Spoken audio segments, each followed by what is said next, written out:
자, 오늘은 여러분들이 제 메일을 통해서 삼성에 대해서 어떻게 생각하느냐, 그리고 삼성의 엑시노트에 대한 지금 상황을 어떻게 보시냐, 이걸 좀 냉정하게 분석을 해달라라는 분들이 많으셔가지고, 오늘은 제가 엑시노트의 현실에 대해서 말씀드리겠습니다. 이것이 여러분들에게 주식을 투자하면서도 아주 알아야 될 필수적인 요소이기도 하고, 또한 이것이 삼성의 장기적인 어떤 비전과 트렌드를 우리가 여실히 볼 수 있는 그러한 이야기이기 때문에 반드시 필독을 하시고 삼성에 대한 이 기업을 평가해 보시기를 바라겠습니다. 물론 애플은 현재 5 나노칩의 A15 바이오닉을 아이폰 13에 장착해서 사용 중에 있는데 지금 현재 나온 자료나 비교 대상으로 봤을 때도 A14가 더 명확하고 또 확실하기 때문에 A14를 기준으로 해서 현재 이 사태를 이야기해 보도록 하겠습니다. 엑시노스는 그리스어로 똑똑하다 또는 푸르다라는 뜻을 가진 합성어인데 삼성이 다른 건 몰라도 제품 하나, 그 이름 하나만은 허벌나게 잘 짓는 것 같습니다. 아무튼 엑시노스는 ARM 홀딩스와 AMD에서 개발한 마이크로 아키텍처의 라이센스를 삼성이 구매해서 설계를 하고 있는 그런 AP 센서라고 볼 수가 있습니다. 현재 엑시노스 SoC 설계와 개발은 삼성 SLSI 사업부에서 진행을 하고 있고 생산은 파운드리 사업부에서 담당을 하고 있죠. 그리고 삼성 갤럭시 플래그십 제품 상당수의 엑시노스 AP가 사용되고 있습니다. 물론 미국과 중국 같은 외국의 법적 문제가 복잡한 일부 국가에서는 퀄컴 스냅드래곤이 고정적으로 사용되기도 하는데 세계 최대 이동통신 시장인 중국 같은 경우는 중국 당국의 통신 모뎀 인증 때문이고 미국은 로열티 문제 등이 있기 때문에 겪고 있는 현상입니다. 직설적으로 이야기하자면 마이크로 아키텍처 라이센스 이것을 그대로 삼성이 ARM과 AMD의 그런 라이센스를 가져서 그대로 그냥 사용을 했다. 그러니까 사실상 삼성의 독자적인 기술도 아니고요. 자, 문제는 ARM의 뭐 설계 문제가 아닌가라는 기사들도 한번 터져 나온 적이 있는데 그게 문제가 아니라 이걸 그대로 갖다 쓴 아무 생각 없이 갖다 쓴 삼성의 문제가 더 크다라고 저는 생각을 합니다. 그리고 사실 파운드리 공정부터 하자가 발생했다라는 것도 인정을 해야 되고요. 그러니까 애초 근본적인 설계부터 애플의 H칩에 비하면 한참 부족한 수준의 기술력이었다라는 것이고 특히 엑시노스가 시스템 캐시 개발력에서 완전 뒤처져 있는 그런 AP였다라는 겁니다. 자, 방금 제가 언급드린 시스템 캐시, 이게 뭔가 쉽게 말해서 CPU와 램 사이의 데이터를 연결해주는 메모리를 말하는 것입니다. 이게 램보다도 허브지게 빠른 메모리 시스템을 말하는 것이죠. 그러니까 흔히 램의 전송 속도를 버스, 지하철 이런 것과 비교를 하자면 지금 말씀드리는 시스템 캐시는 퀵 오토바이라고 생각하시면 됩니다. 뭐 드론 배송이나 뭐 이런 거죠. 그러니까 간단하게 말해서 CPU는 램에서 나오고 있는 그 전송 속도가 느리기 때문에 시스템 캐시가 중간에서 매우 빠르게 데이터를 받아서 CPU에게 던져주는 그러한 기능을 하는 것인데 바로 이 시스템 캐시 용량이 커지면 커질수록 CPU 데이터 처리 병목 현상도 줄어들게 되겠죠. 그만큼 빨리빨리 전송을 주니까. 그래서 더 빠른 처리 속도를 낼 수 있다. 그래서 이 시스템 캐시라는 게 매우 중요하다. 자, 예를 들자면 데스크탑에 달린 램의 오버클럭을 우리가 이야기할 수가 있습니다. 자, 컴퓨터의 시스템 캐시 용량을 오버클럭하면 무려 30% 빠른 컴퓨터 속도를 느끼게 되겠지만 그만큼 발열도 심해지는 거겠죠. 그러니까 속도의 시스템 캐시 성능이 올라가면 올라갈수록 가장 큰 문제가 되는 것이 바로 발열입니다. 그리고 지금 삼성이 겪는 가장 큰 고민이 시스템 캐시의 용량 증가에 따른 발열의 문제점. 이것을 잡을 수 있는 기술력이 현재로서 거의 없었다, 전무했다라는 것이 현재 여실히 드러난 것이죠. 좋습니다. 뭐 그까이 거 대충 발열이 났다 칩시다. 발열 넘어가 주죠. 근데 문제는 캐시 메모리 용량마저도 현재 차이가 나고 있다라는 데 있습니다. 엑시노스 2100이 8메가인데 반해서 애플의 A14는 16메가의 캐시 메모리를 가지고 있죠. 벌써 여기에서 이미 캐시 메모리가 2배 차이가 납니다. 불구하고 애플은 발열이 거의 발생하고 있지 않다라는 것입니다.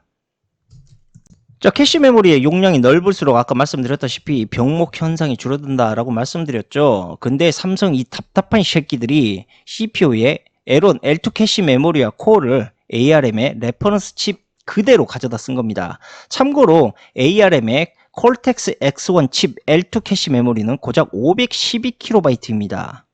반면에 애플의 저전력 코어인 아이스스톰은 무려 4메가나 되죠. 이러니 속도 차이가 안 날래야 안 날 수가 없죠.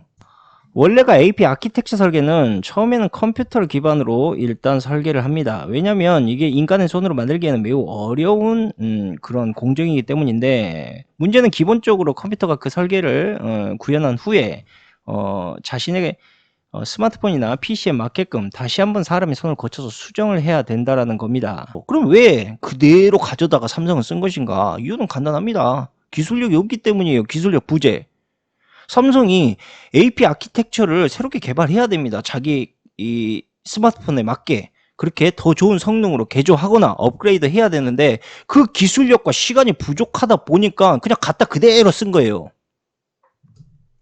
그렇다고 또 무조건 삼성과 SK 같은 반도체 회사에만 잘못했다라고 말하기도 애매한 게 이게 국책 사업 아닙니까 반도체가. 그런데 나라에서 지원을 안 해줘. 이런 거지 같은 경우 어디 있습니까? 미국, 대만, 뭐 중국 같은 경우는 아낌없이 현재 지금 지원을 하고 있는 상황인데 도대체 왜 안 해주는 건지 전 이해도 안 갑니다.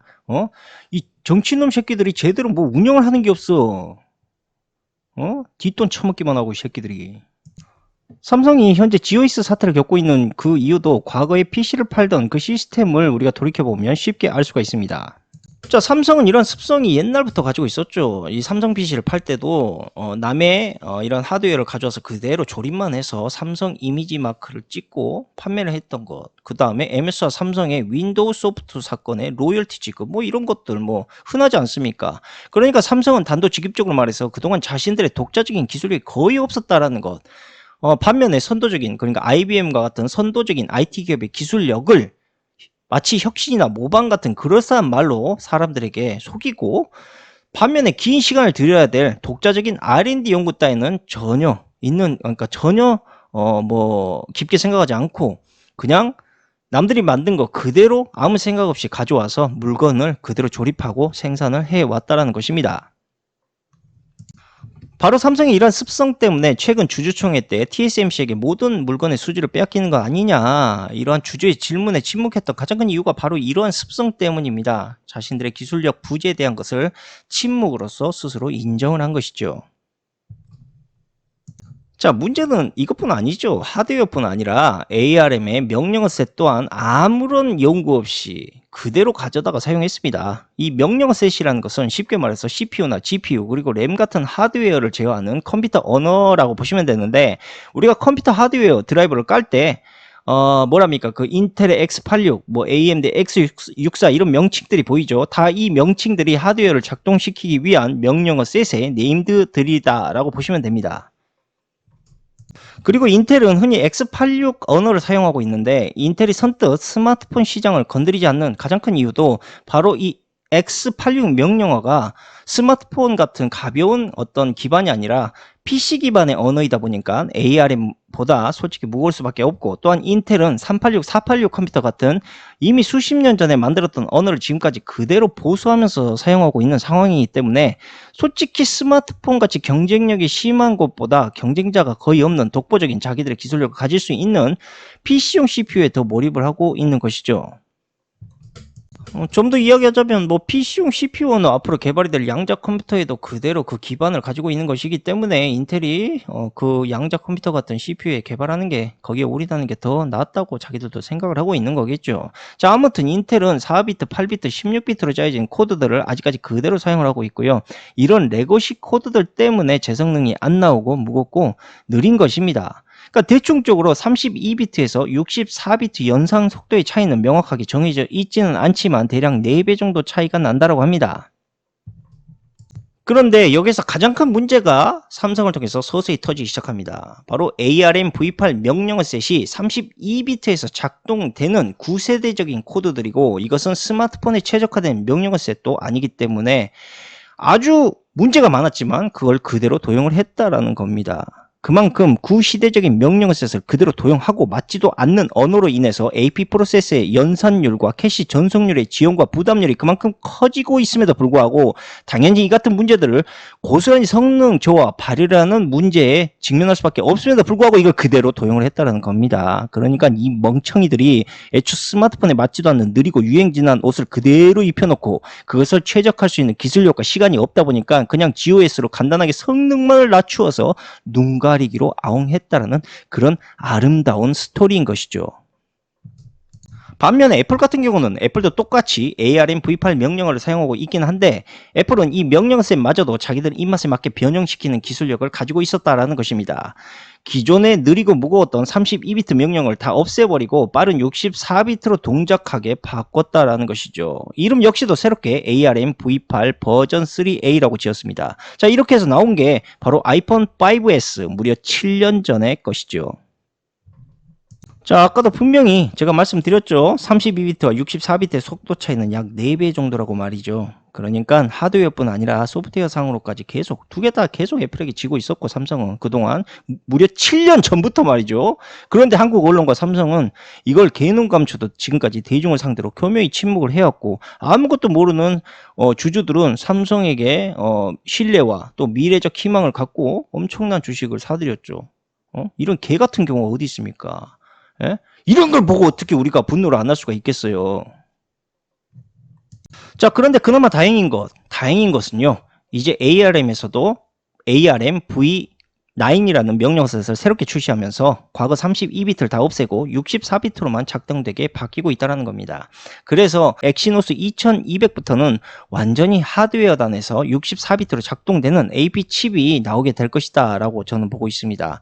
그러니까 삼성이라는 기업이 슬슬 다시 고개를 쳐들기 시작하는 시기는 바로 ARM의 새로운 명령셋이 나오는 내년부터다 라고 볼 수가 있는데, 자, 그보다 더 큰 위기가 뭐냐? 삼성의 기술력과 이미지가 이미 바닥으로 추락하고 있기 때문에 이 위기를 일단 선제적으로 극복하지 않고서는 더 이상 파운드리 사업에서 삼성이 살아남기가 매우 힘들어지게 됐다, 뭐 이런 겁니다. 자, 그렇다고 64비트 기반의 AP칩과 명령셋을 무장하고 장착하게 되면 또 그만큼 스마트폰의 가격도 상승을 할 겁니다. 거기에 또 소프트웨어도 애플처럼 자기들이 만드는 게 아니고 또 이 라이센스를 갖고 사와야 되지 않습니까? 그러니까 가격은 더 올라갈 수밖에 없다. 자, 근데 문제는 또한 애플처럼 프리미엄 고가의 스마트폰 전략을 삼성이 사용하고 있지도 않아요. 자, 그걸 또 펼칠 수가 없는 상황입니다. 자, 그러니까 장기적으로 봤을 때 이게 애매해져 버린다는 거죠. 그리고 매출에도 큰 영향을 줄 수 있는 상황도 올 수도 있고 말이죠.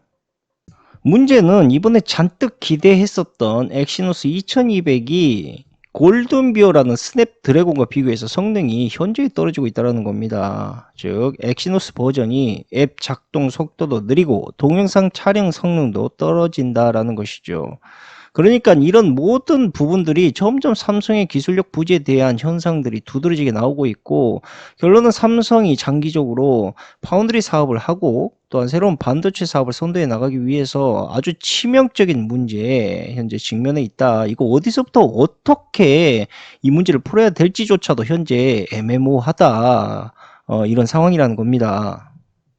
그래서 제가 늘 방송에서 심심찮게 말씀드렸지 않습니까? 이제는 남의 기술력을 그대로 포와서 자기 거인 양 속여 파는 행위는 더 이상 통하지 않을 것이다. 자, 구매한 라이센스를 애플처럼 자신들의 하드웨어에 최적할 수 있는 소프트웨어 기술력 무조건 갖춰야 됩니다. 이거 갖추지 못하면 기술력에서 중국하고 별반 차이를 얻지 못하게 될 거예요. 삼성은 이대로 가면.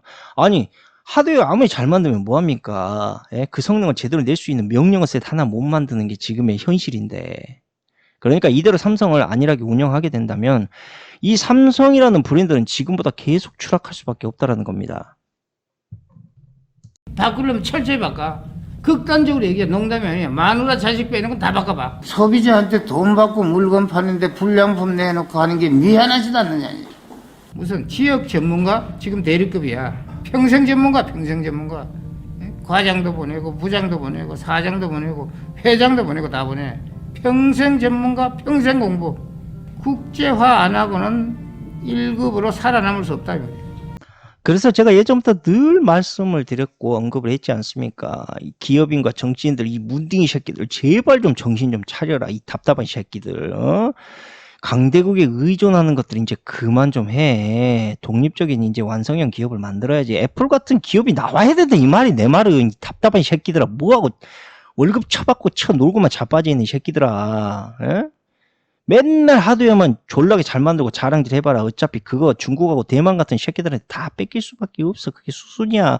이대로 가면 개망민국 되는 거야. 개망민국. 대한민국이 아니라. 제발 좀 정신들 좀 차립시다. 이 답답한 새끼들아. 아니 도대체 이 부회장님 지금 뭐 회장님이 됐을라나?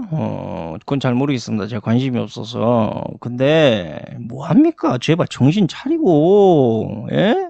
무슨 그 양아치 기업도 아니고 삼성이, 예? 개미들 돈이나 쪽쪽 빨아먹고 뭐 그런 기업 만들려고 이러고 있는 거 아니지 않습니까? 어? 제발 정신 좀 차리고, 개인적으로 제가 삼성을 좋아하지는 않지만 그래도 우리나라의 큰 보탬이 되었던 뭐 자랑스러운 기업이다라고 생각을 합니다. 그래서 그 값어치를 유지해야 되는 것 또한 저의 바람이기도 하고, 또한 그것이 애국이 아닐까 저는 생각을 합니다. 근데 요즘 삼성 다시 이야기하지만 개미들만 드글드글 하고 있지 않습니까? 그만큼 지금 삼성이 문제가 있다라는 거예요. 경각심을 가져야 된다라는 거. 이 이야기를 남기면서 오늘의 삼성과 엑시노스의 냉정한 현실과 평가를 다시 한번 제가 말씀을 드리면서 오늘 방송을 마치겠습니다. 감사합니다.